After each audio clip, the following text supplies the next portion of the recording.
sorriso, um carinho, uma oração.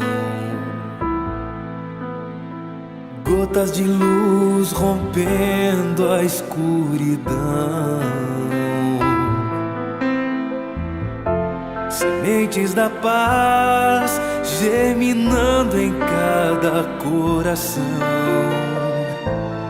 Com paciência e ação. Esforço a mais, um gesto de paz, numa corrente de amor que não se desfaz. Vamos construindo, construindo a paz.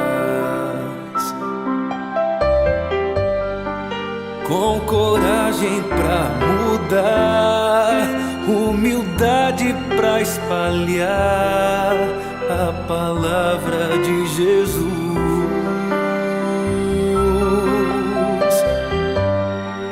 Inundando o coração, transbordando a emoção de estar mais perto de Deus. Com coragem vamos alcançar a paz, construindo a paz, a paz.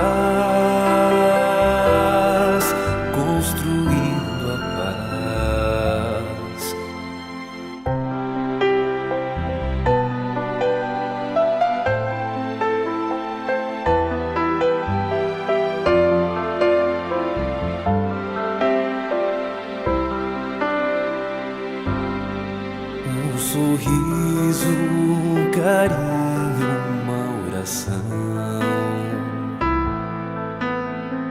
Gotas de luz rompendo a escuridão. Sementes da paz germinando em cada coração. Com paciência e ação. Esforço a mais, um gesto de paz, numa corrente de amor que não se desfaz. Vamos construindo, construindo a paz.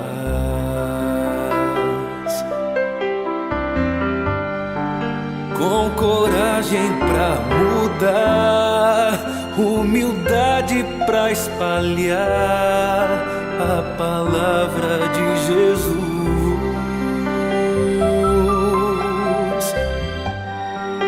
Inundando o coração, transbordando a emoção de estar mais perto de Deus. Com coragem vamos alcançar a paz, construindo a paz, a paz.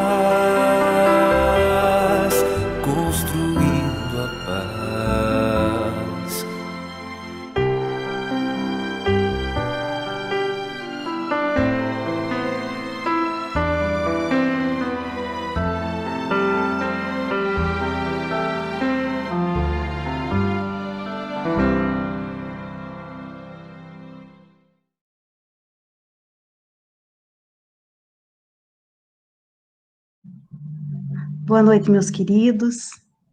Gratidão por mais uma vez estarmos com vocês, estarmos em vossos lares, estudando, trazendo a mensagem do Cristo sobre as orientações que a doutrina espírita nos traz e que nos leva na busca de esclarecimento, de consolo, e que também nos faz responsáveis para trabalharmos conforme vamos nos aprimorando. Para o estudo dessa noite, para a nossa roda de conversa, então, nós contamos com a Bruna na técnica, com o Emerson e com a Lide. Então, para que os irmãos possam já deixar o seu boa noite inicial, eu começo pela Lide. Boa noite, amigos queridos. É uma alegria estar mais uma quinta com vocês. Espero que todos possam estar nos acompanhando nesse estudo, que traz informações valiosas para a nossa vida. E eu agradeço muito poder estar aqui com vocês. Um beijo e um bom estudo a todos. Emerson. Boa noite, Ju. Boa noite, Lid. Boa noite a todos os amigos que nos acompanham. Poderíamos dizer boa noite, boa tarde, bom dia, porque a gente sabe que muitas vezes a gente acaba contando com a companhia dos nossos amigos nos horários mais diversos, e é um dos benefícios que o trabalho online nos proporciona. É uma alegria muito grande poder dividir esse momento com todos, e tratando sempre da doutrina espírita, da doutrina do Cristo, e de tudo aquilo que pode nos auxiliar de alguma maneira na nossa jornada quando encarnados. Vamos à conversa. Obrigado, meus queridos. Rogando então que os benfeitores amigos nos auxiliem nessa tarefa. Então, hoje nós vamos estar estudando o capítulo 21 do Evangelho segundo o Espiritismo, que tem o título Haverá falsos cristos e falsos profetas. E eu vou trazer, então, algumas passagens que encontram-se nos evangelhos, que vai nos auxiliar depois na condução do trabalho. Conhece-se a árvore pelo seu fruto. A árvore que produz maus frutos não é boa, e a árvore que produz bons frutos não é má, porquanto cada árvore se reconhece pelo seu próprio fruto. Não se colhem figos nos espinheiros, nem cachos de uvas nas sarças. O homem de bem tira boas coisas do bom tesouro do seu coração, e o mal tira as más do seu tesouro do coração mau, pois a boca fala daquilo que está cheio o coração.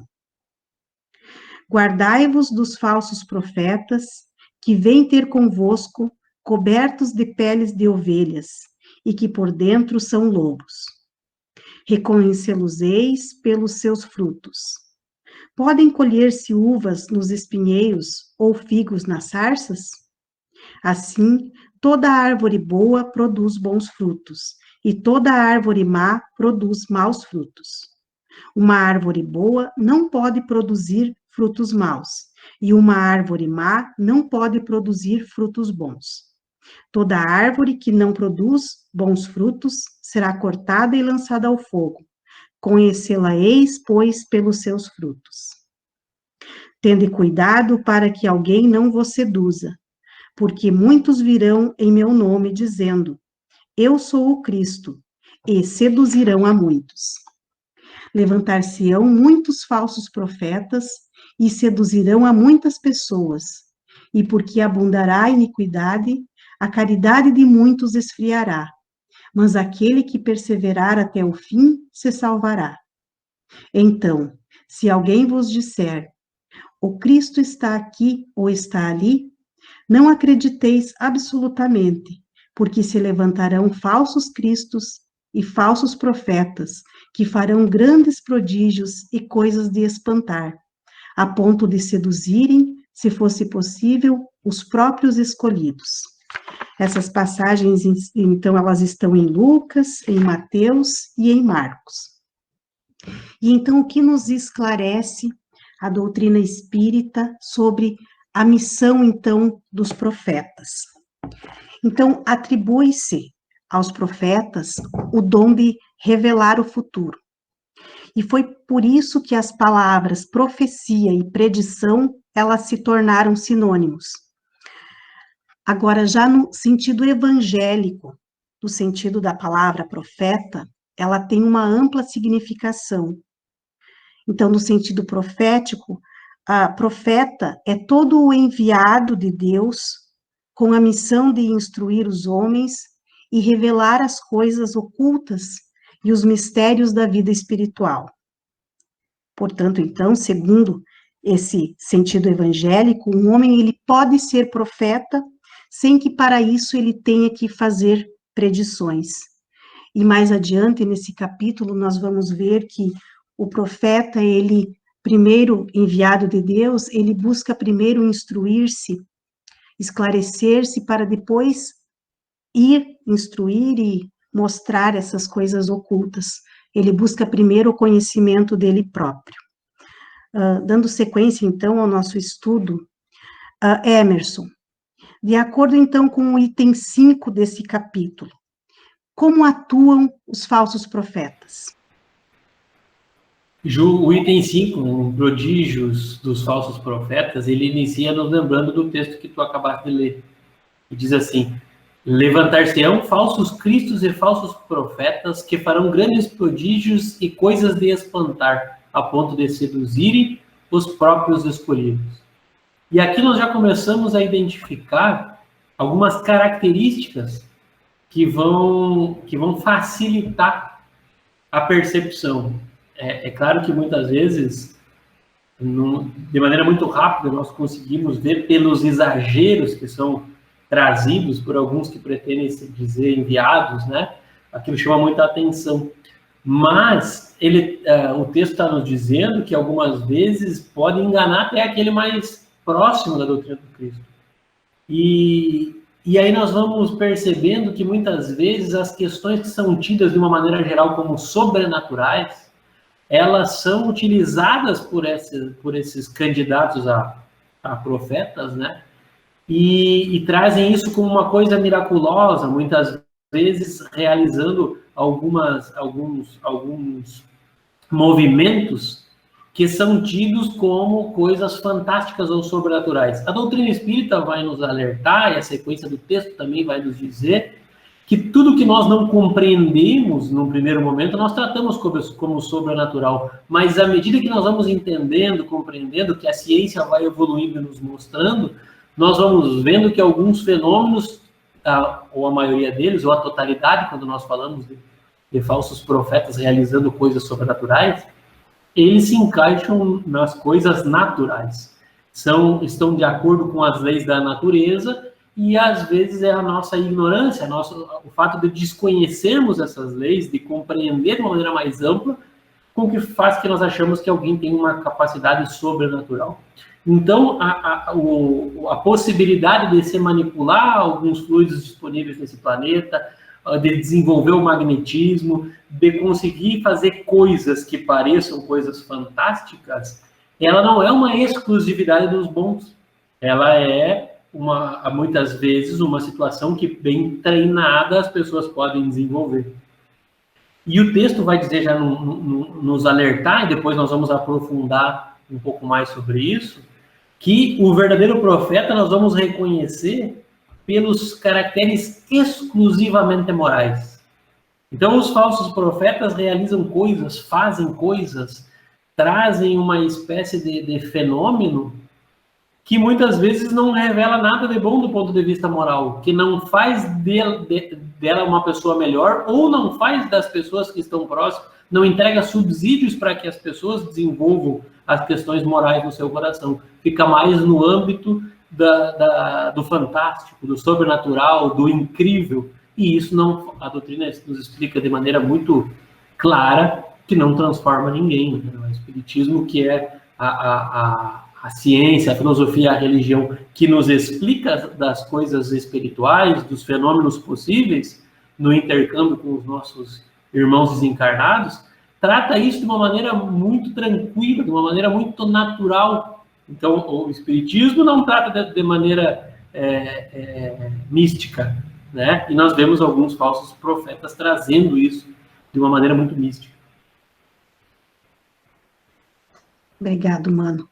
E não trata como místico, e ainda traz as recomendações, os esclarecimentos em toda a codificação que nos alerta, que nos explica sobre esses fenômenos naturais, sobre essas leis da natureza que regem, né, o nosso mundo, aos mundos habitados.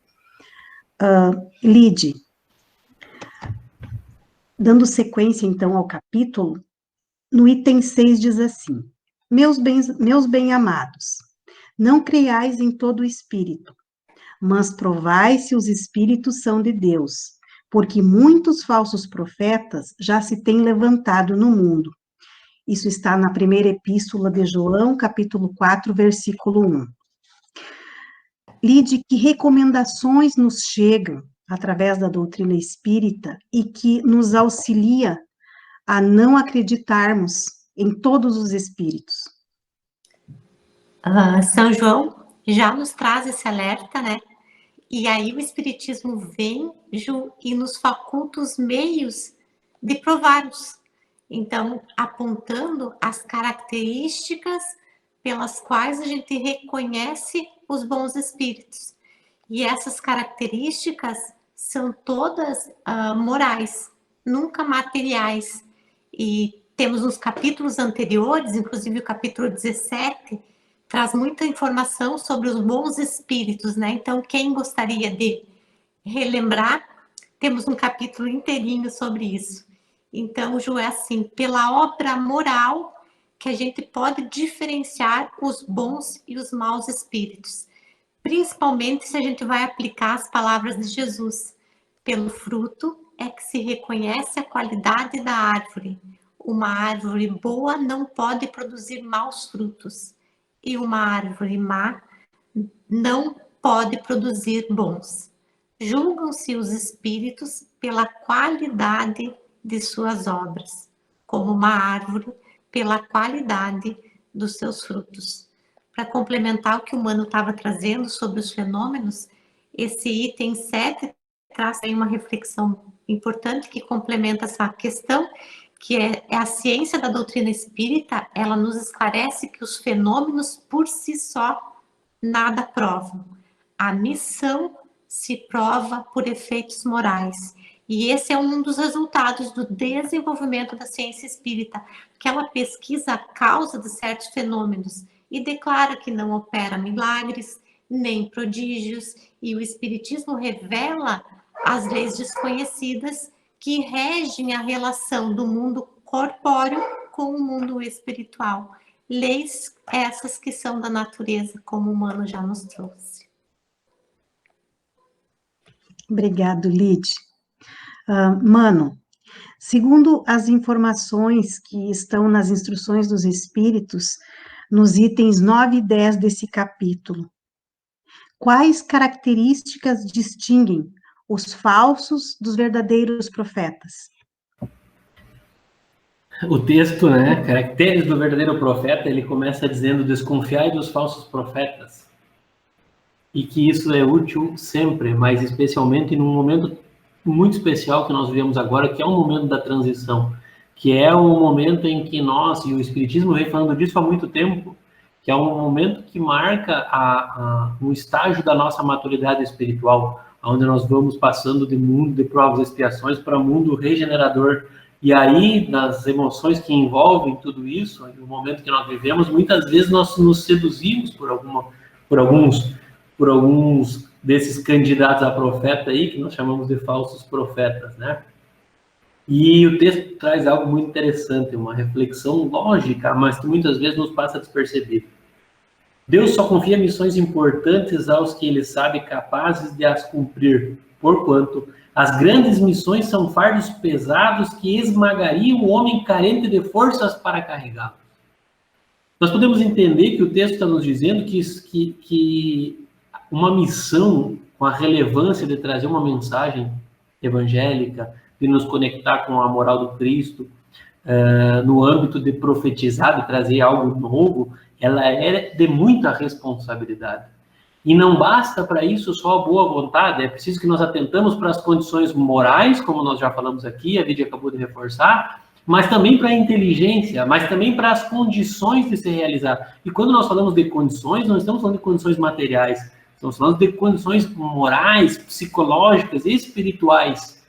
Porque nós, homens, atribuímos uma responsabilidade a alguns dos nossos companheiros e avaliamos as condições que ele tem para desempenhar. Será que nós, e é uma reflexão que está aqui no Evangelho, ela não é nossa, será que nós, homens, somos mais cuidadosos do que Deus?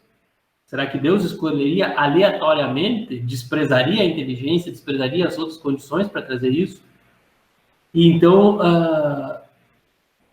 no final de um dos parágrafos diz assim: isto posto, talvez de concluir que o verdadeiro missionário de Deus tem de justificar pela sua superioridade, pelas suas virtudes, pela sua grandeza, pelo resultado e pela influência moralizadora de suas obras, a missão que se diz portador. Então nós observamos o que essas pessoas fizeram da sua existência. Porque nós tivemos aqui vários enviados do Cristo, trabalhadores dedicados, tantos, que quando as pessoas falavam ou envaideciam elas com elogios, elas diziam: não, eu sou uma formiguinha, eu sou pequenininho, o meu trabalho é minúsculo. E aí nós vamos percebendo que alguns outros, eles não precisam nem que as pessoas elogiem, porque eles já se dizem superiores. Eu sou o enviado, eu sou o profeta, eu falei com Deus, eu recebi a mensagem, trazendo, se auto-intitulando e defendendo uma bandeira. Nós não vemos isso acontecendo nos profetas verdadeiros, naqueles que vieram com humildade, com tranquilidade, com simplicidade, desempenhar um trabalho. E aí as pessoas reconhecem na sua trajetória, muitos desde a infância, abrindo mão de tudo que é material, e isso não é uma crítica às coisas materiais, mas dizendo que o verdadeiro profeta, ele não liga nem um pouco para as questões materiais. E aí nós percebemos, já que a ideia aqui é diferenciar, alguns outros que dizem que são os enviados e querem construir monumentos, arrecadar fundos e que as pessoas financiem algo que ele está fazendo a pedido de Deus, ou do Cristo, ou de quem quer que seja. Nós vamos percebendo que as pessoas que deixaram na sua história as marcas do Evangelho do Cristo, que deixaram reflexões, que nós conversamos, falamos delas até hoje, exemplos morais, nunca levantaram nada como sendo grandioso, nunca pediram nada para ninguém. Então nós precisamos atentar bastante para essas questões materiais também na identificação dos falsos profetas. Porque o mais comum entre eles é a captação dos recursos para a realização da obra do Senhor. Sendo que aqueles que realmente realizaram não dispunham de outro recurso a não ser a perseverança, a fé, a certeza na realização do trabalho, porque era um trabalho abençoado pelo Cristo. Então nós não precisamos empenhar recursos na mão de nenhum profeta que precisa realizar uma obra do Cristo. É claro que nós precisamos empenhar recursos nas obras sociais que auxiliam tantas e tantas pessoas, mas que não necessariamente carregam vinculação religiosa. No nosso bairro, na nossa cidade, no nosso estado, no nosso país, nós encontraremos possibilidades de auxílio material para que nós, no nosso dia a dia, ajudemos os nossos irmãos e cumprimos com uma parte do projeto do Cristo, de caridade, de amor e de auxílio.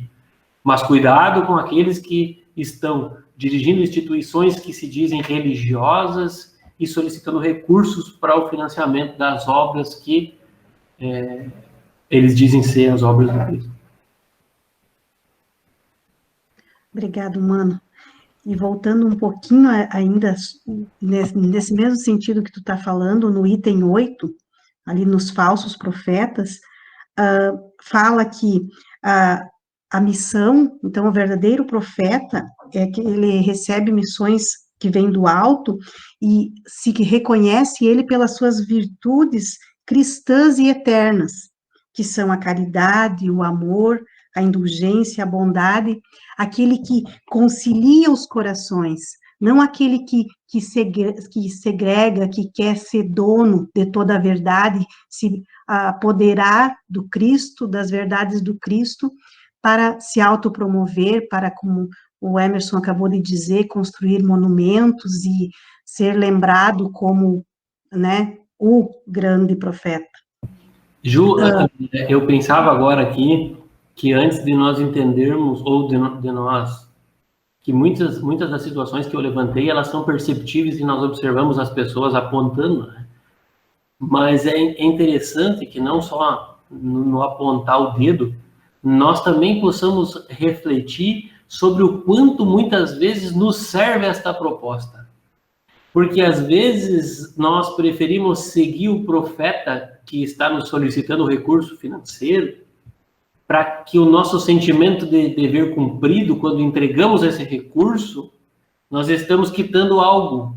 E aí nos recusamos a olhar para aqueles que trazem a mensagem pura do cristianismo primitivo, porque estão nos solicitando a doação não só de recursos materiais, ou não de recursos materiais, mas do nosso tempo, da nossa atenção, do nosso carinho, do nosso coração, do nosso ouvido. E nem sempre nós estamos dispostos a atender o chamado desses verdadeiros profetas. Então, há crítica àqueles que abusam desses apelos materiais, mas há também o momento de reflexão que nós possamos olhar para dentro de nós e perceber se algumas vezes, ou em muitas vezes, não nos agrada essa ideia de barganha e de troca por coisas materiais, ao invés de entregar o nosso coração a Jesus, nos empenhando no trabalho, no bem, buscando ser útil ao nosso próximo, e no nosso próximo mais próximo, que às vezes é dentro da nossa família, é a tolerância que nós somos convidados a desenvolver, é a caridade moral, é a caridade da paciência, do amor, da atenção. Então, é sempre bom, num momento assim, onde nós desenvolvemos uma crítica a algumas atitudes que nós consideramos que não são cristãs, nós olhamos para dentro de nós e identificamos em nós onde é que nós estamos pecando e onde é que nós estamos errando. Obrigado, Emerson. Lide, e na erraticidade, como continuam atuando, então, esses falsos profetas? Fiquei reflexiva com a passagem que o Mano trouxe. E realmente a gente, às vezes, quer terceirizar as responsabilidades da gente e acha muito mais fácil esticar a mão e lançar um valor do que, às vezes, puxar alguém e acolher, né? Então, na erraticidade, esses falsos profetas têm algumas características. Eles são espíritos orgulhosos, que aparentam amor e caridade, mas eles só semeiam desunião. Eles lançam absurdo, fascinam aqueles que desejam iludir, se apropriam de nomes famosos, porque eles têm essa capacidade que, além dos falsos profetas encarnados, eles têm essa de nos enganar, dizendo ser quem eles gostariam que fosse.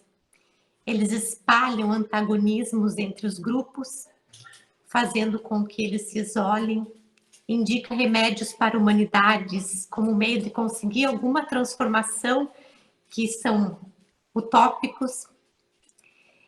Eles se apresentam como conselheiros exclusivos, pregam a separação, são quase sempre espíritos vaidosos, medíocres, e eles tendem a atentar os homens fracos, crédulos, tentando passar louvores, tentando fasciná-los, e assim eles vão trabalhando nos centros espíritas, em qualquer instituições religiosas, e tem muitos meios de serem reconhecidos. Basta-nos o crivo da razão, colocar a lógica nos dados, em todas as manifestações, e que a gente lembre que a doutrina nos traz a fé raciocinada e da alta autoridade moral que devem ter os dirigentes dos grupos, né? E lembrando que Deus quer que a mensagem chegue a todos e não em grupos fechados e com determinadas características. Obrigado, Lide.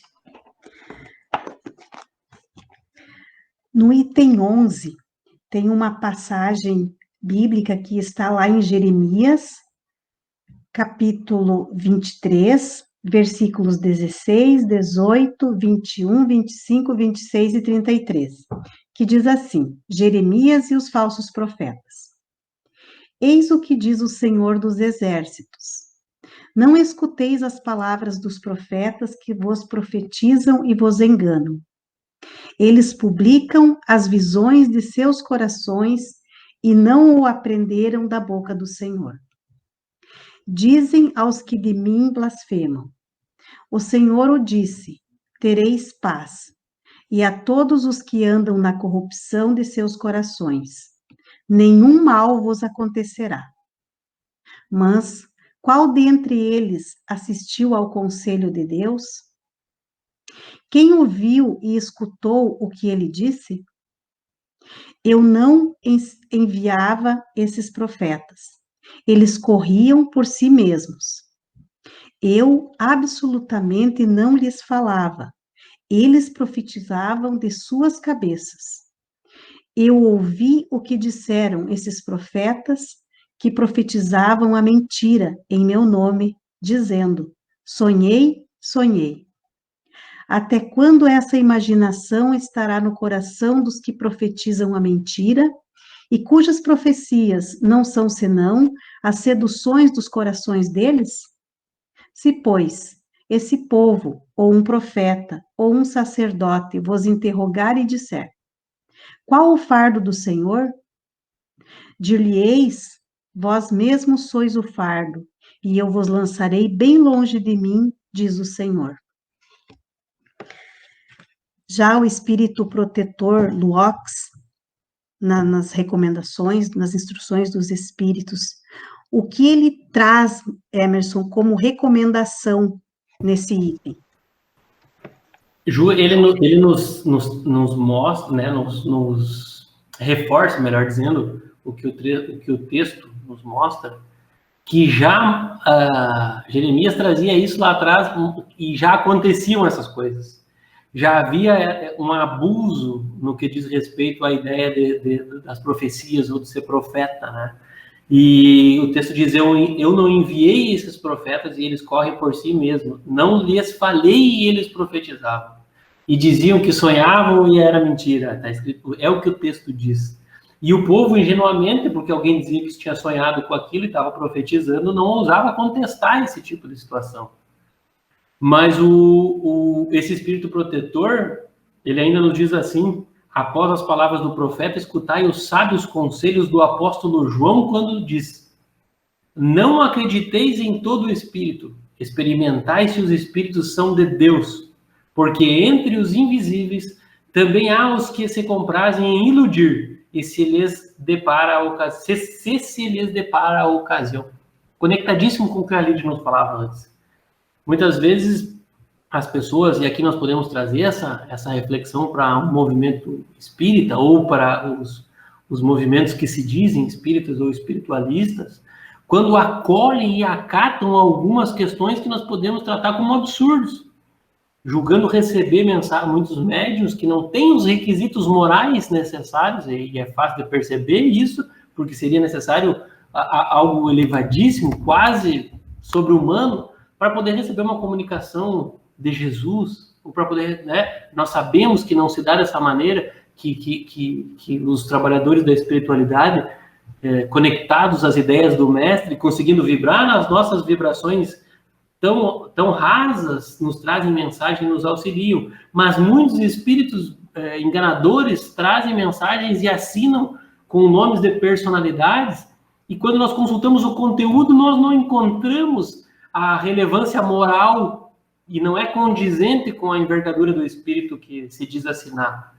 E aí o espírito protetor ele termina mandando mensagem para os médiuns, criando o alerta para que prestem atenção, e principalmente aqueles que estão iniciando na doutrina espírita, tomem cuidado para não se transformar em falsos profetas, acolhendo tudo o que os espíritos dizem.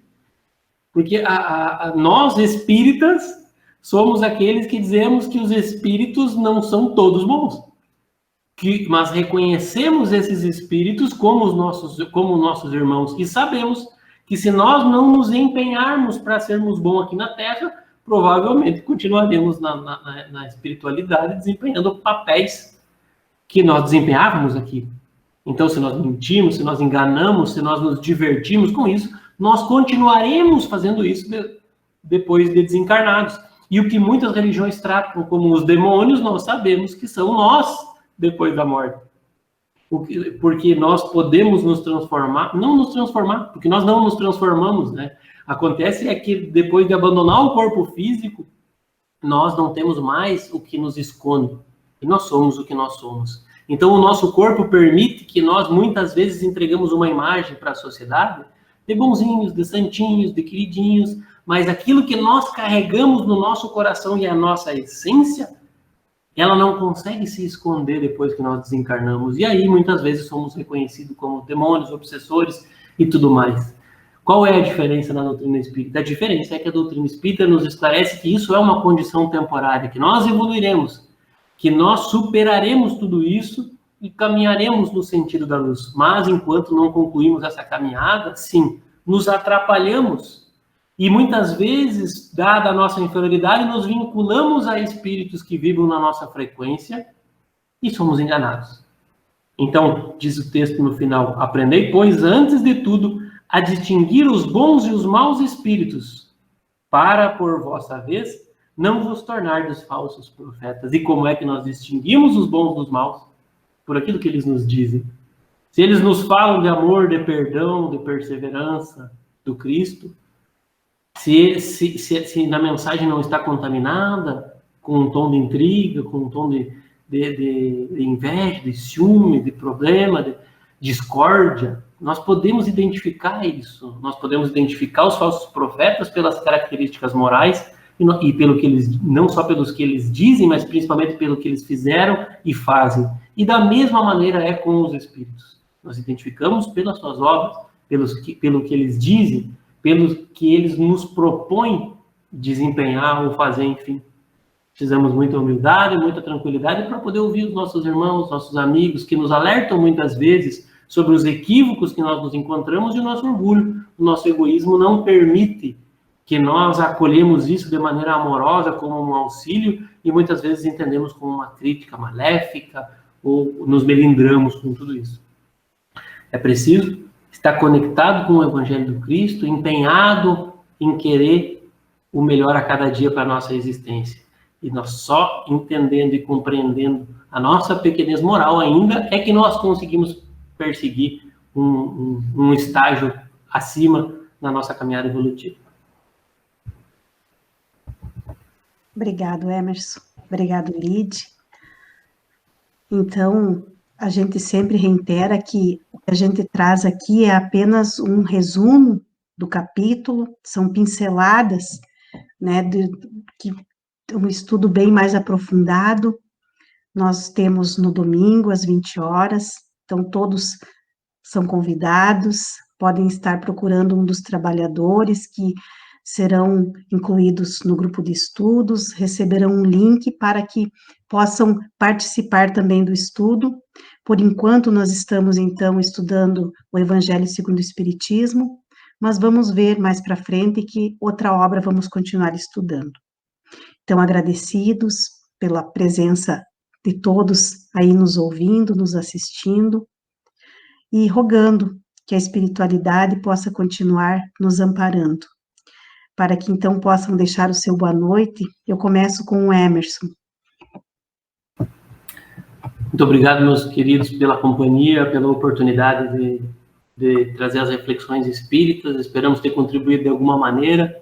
Nós vivemos um tempo muito especial e estamos em meio a muitas oportunidades. As oportunidades de perceber a fragilidade da nossa existência física e que isso deve, em algum momento, talvez nos incomodar, e aí nós vamos tendo a possibilidade de aprofundar o nosso conhecimento, as nossas reflexões, e entender que a nossa existência é muito maior do que a nossa existência física, e que o propósito da nossa vida ele vai além de um curto período que nós contamos em anos, em décadas aqui, e depois vamos desaparecer. A doutrina espírita nos oferece um mundo novo de conhecimento, que é o conhecimento do mundo verdadeiro, do mundo real, do mundo espiritual. Que possamos aproveitar esta oportunidade, porque se nós estamos aqui ouvindo e falando sobre isso hoje, Deus, ele tem algum propósito nisso. A doutrina espírita, ela não é imposta, ela não se desenvolve, ela não se compreende através de uma fé cega, ela não tem dogmas, ela é um convite à reflexão, que nós possamos dedicar tempo para refletir, para fazer perguntas e trabalhar para encontrar as respostas, sempre consultando a nossa razão e o nosso bom senso. Essa é a proposta da doutrina espírita. E nós convidamos a todos para que em algum momento possam aprofundar essa pesquisa através do nosso grupo de estudo, como a Ju já nos convidou, que se dá aos domingos, de forma online, e hoje muito mais pessoas têm condição de participar conosco num estilo de conversa muito mais próximo do que esse, e nós podemos fazer perguntas, conversar sobre as várias situações, tirar dúvidas, estudar juntos. Muito obrigado a todos, uma boa noite e até a próxima oportunidade. Lide. Obrigada, amigos, por estar com vocês mais uma roda de conversa. É sempre uma alegria e uma roda cheia de conhecimento que eu aprendo muito com todos vocês. Então, eu sempre fico muito grata pela oportunidade. E agradeço o pessoal de casa que dá o play na nossa roda de conversa e deixa o Espiritismo chegar aos lares de vocês. Uma semana abençoada para todos e eu espero estar aqui na próxima quinta-feira. Um abraço. Gratidão, meus queridos, então, pela companhia de vocês. A Bruna também deixa um grande abraço a todos. Que possamos permanecer na paz, envolvidos na paz e no amor de Jesus. Até a próxima.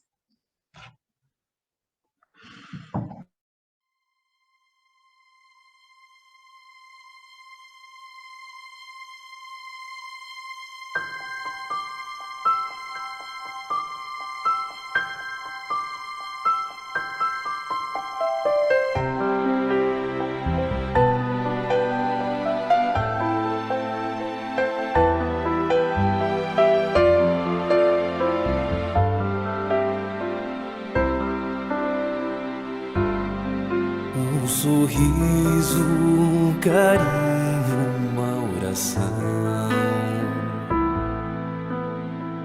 gotas de luz rompendo a escuridão,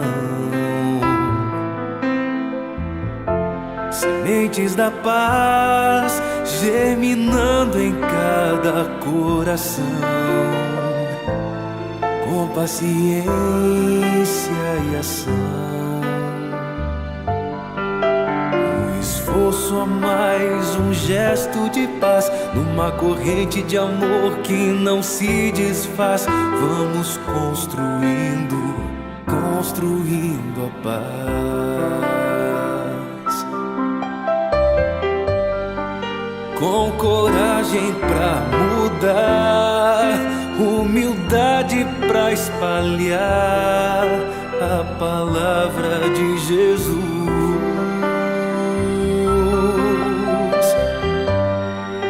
Inundando o coração, transbordando a emoção de estar mais perto de Deus.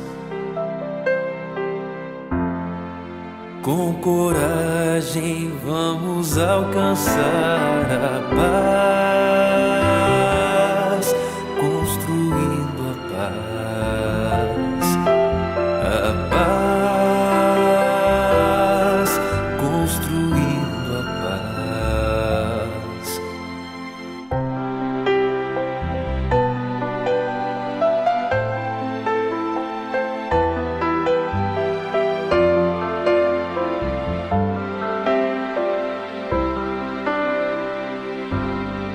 Um sorriso, um carinho, uma oração, gotas de luz rompendo a escuridão,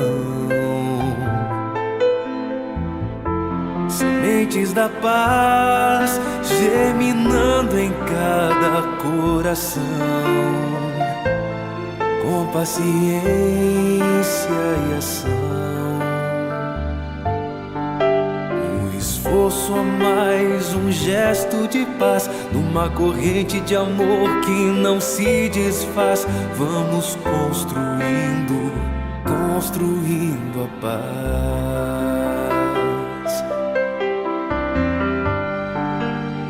coragem pra mudar, humildade pra espalhar a palavra de Jesus,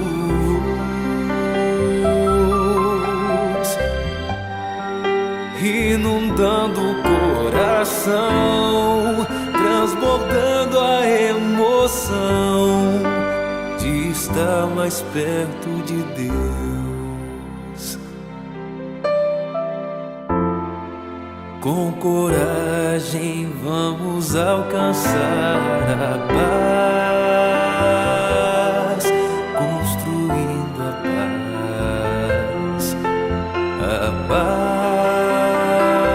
paz, construindo a paz.